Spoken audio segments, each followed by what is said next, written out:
What is up, guys? Welcome on back to TK's Garage. And man, Carlos Tavares is so sad, man. I don't know what to tell you, but he's a little salty right now. For the longest time, whoa, for the longest. Yo, Percocet, Miley Percocet, Percocet, Miley Percocet, represent, gotta represent. So what is up, guys? Welcome on back to TK's Garage. And it seems that Carlos Tavares is extremely irritated about what's going on at the company right now. As I reported earlier today, which you guys saw, evidently the chairman of Stellantis met with the AutoNation CEO directly. Normally that's something that it would be a CEO meet CEO. And it looks like the board is already subverting Tavares in some manners, that he got irritable and was cussing in Portuguese.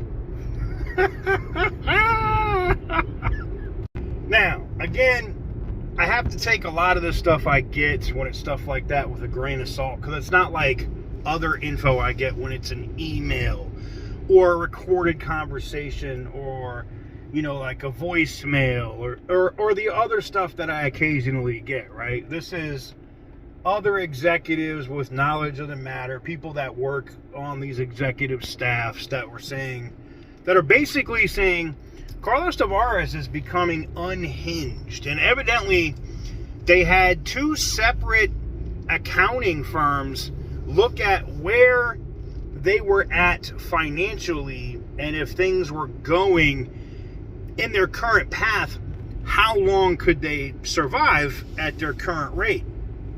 And come to find out, if AutoNation does what they have threatened to do, if they don't get the changes or the things that they want, it could instantly bankrupt Stellantis. AutoNation out of the picture, even running at their current rate where vehicles are not selling, they're sitting, dealers are not ordering vehicles. That's how Stellantis makes money. It's not us buying them. I mean, yes, it is us buying them and then Stellantis selling more vehicles to dealer groups. That's how Stellantis makes money. They have to sell vehicles to dealers. And if dealers are not buying the vehicles, they're in trouble. And right now they're sitting, they're having not defaults, but they have several dealership groups that are late with making their payments to Stellantis directly, which Stellantis, by their own admission, has deferred some of this stuff. But when you have dealership groups not making floor plan payments, not ordering vehicles, the company is out all that money on all those vehicles, they haven't sold. You only can do that so long before you start running into financial trouble. Add on the fact that your stock has lost half of its value in 6 months, and Monday looks like it's going to open and be a friggin' disaster. You're in trouble as a company. Something could change. They could make a massive announcement tomorrow for Friday. I don't see it. I see the stock probably finishing around $13, maybe $13.10 at close on Friday. And then we have the weekend, and then depending on what happens over the weekend, or as these reports come out from these rumors will come out on these accounting firms, I expect it to go down much further and in a hurry. Sucks. It really does. I mean, it's just absolutely ridiculous what's going on with Stellantis right now. And I can understand why Carlos is probably pulling his hair out. He probably thought he knew everything. He was right about everything. And he's holding the biggest of L's right now. So what does that mean? Sorry, I saw the camera was dirty. I can't do that. So what does that mean? I think anybody in that situation, like I said, is going to be irritable. Tavares definitely is irritable. And it'll be interesting to see how he responds moving forward. The thing that I find the most interesting, though, is everybody around him is telling. What I mean by that is, it's like, I want to call it the Diddy factor. Like, I know people are gonna be like, no, you're not comparing Carlos Tavares to Diddy. Why not? Why not compare him to Diddy? Did he do it? He did. He destroyed the friggin' company, man.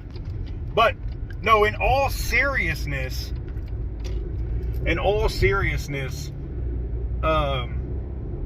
yes, Carlos Tavares has systematically, by himself, destroyed the company.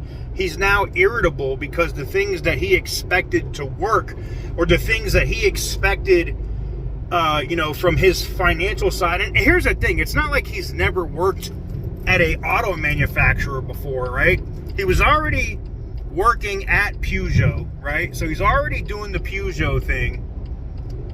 And then, you're already doing Peugeot, and Stellantis becomes a thing. But even before that,